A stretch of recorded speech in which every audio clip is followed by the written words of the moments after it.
People think places disappear with noise, with fire, with warnings and sirens and men shouting orders. But that isn't how it happens. Some places don't collapse, they don't burn, they don't evacuate, they simply stop. Red Hollow is one of those places, and the reason you've never heard of it is not because it wasn't real, but because at some point, reality stopped agreeing that it ever was. I didn't grow up hearing about Red Hollow. No one does. I came across the name by accident, buried in a rail maintenance ledger from 1951, stored in a county archive that technically shouldn't exist anymore. The page listed routine inspections along a freight line that cut through southern West Virginia, coal country, old country, the kind of place that still smells like damp wood and rust. One entry stood out: Red Hollow, no stop required. No stop required.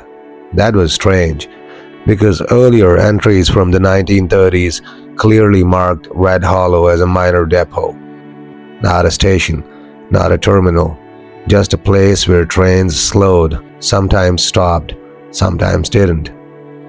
A town small enough to be ignored, but large enough to be there. Population estimates vary, but census fragments suggest somewhere between 320 and 390 people lived in Red Hollow at its peak. A church, a schoolhouse, a post office, 2 general stores, 1 bar that closed early. Nothing remarkable. And that's what makes the rest of this unbearable. Red Hollow sat in a shallow Appalachian basin surrounded by trees that grew too close together, their branches knotting overhead like ribs. The road in was narrow and curved, dipping sharply at the last mile as if the land itself didn't want visitors arriving too easily. Locals in nearby towns rarely went there, not because of danger, but because there was no reason to. Red Hollow didn't export anything, didn't host events, didn't grow, it just persisted. Old tax documents show families who stayed for generations, some surnames repeating, children born, grew up, married someone down the road and never left. People there didn't talk about the outside much, and they didn't like being photographed. The detail shows up again and again in second-hand accounts, like they'd turned their faces away. One former census worker wrote in a letter from 1937, like they were embarrassed to be recorded. The last normal day in Red Hollow was a Sunday. That part is consistent across every surviving record. Sunday, October 7, 1948. Church attendance logs were filled. The general store recorded transactions until 6:12 p.m. A letter was postmarked and sent out of town at 7:04 p.m. That letter still exists. It's addressed to a woman in Ohio, a sister writing about winter coming early, about a cough that won't go away, about nothing important. The tone is calm, ordinary, unconcerned, and at the bottom, the writer adds a line that no one noticed until decades later. The train sounded closer last night, like it was breathing. No one knows what she meant by that. That evening, neighbors reported nothing unusual. Fires were lit, meals were cooked, dogs barked, then settled. At 9:40 p.m., a freight train passed the town without stopping. At 10:12, another passed in the opposite direction. That wasn't unusual either. But here's where the records start disagreeing. Rail logs from that night list 3 trains passing Red Hollow. Locals who lived outside the basin insist there were 4. And one farmer, whose statement was recorded in 1953 and then quietly sealed, said there were 5. He said the last one didn't sound right. Sometime after midnight, lights were seen moving through the town. Not house lights, not lanterns. Lights that moved together, slowly, at ground level. No reports of shouting, no gunfire, no alarms. Just movement, and then quiet. By dawn, Red Hollow was already gone. The sheriff arrived at 7:18 a.m. after a delivery driver reported that the town felt wrong. That was the phrase he used, not empty, wrong. The road into Red Hollow was clear, no fallen trees, no damage. But when he reached the first house, the door was open. Inside, breakfast was still on the table. Coffee cold but not congealed. Eggs half eaten. A chair tipped back slightly, like someone had stood up too fast. Every house was like that.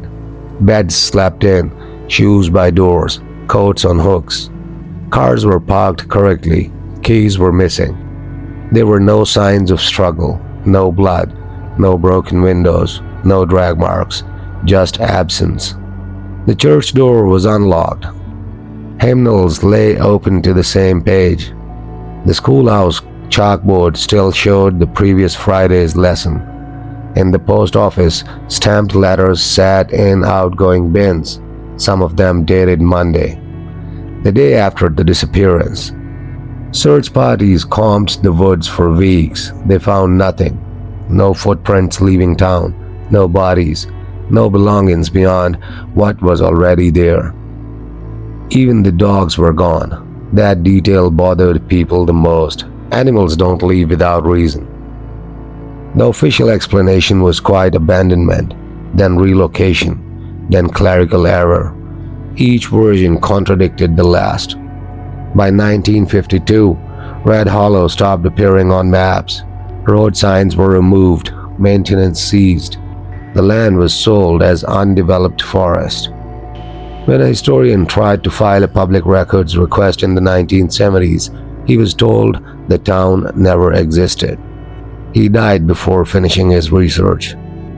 There are witnesses, though, people who remember something.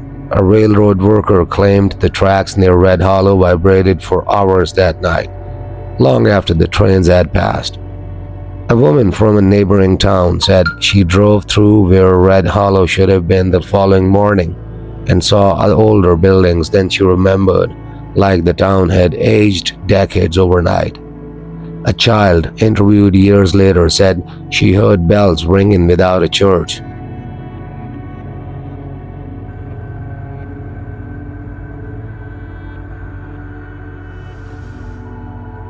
The last known piece of evidence is a photograph taken from a distance, grainy. It shows the edge of town just before dawn, fog rolling low, buildings barely visible, and in the center of the image, near the tracks, something stands. Not a person, not a machine, just a shape, too tall, too still, watching. I visited where Red Hollow should have been. There's nothing there now. No ruins, no foundations, not even broken glass, just forest. But the silence is wrong. Sound doesn't travel properly. Wind moves strangely through the trees, and if you stand there long enough, longer than feels comfortable, you'll hear it. A distant train. No tracks, no schedule, just the sound, waiting. There are places in America that don't end. They don't die. They're taken, and Red Hollow didn't vanish. It was collected, because some places don't belong to time the way we think they do, and once they have, they don't come back.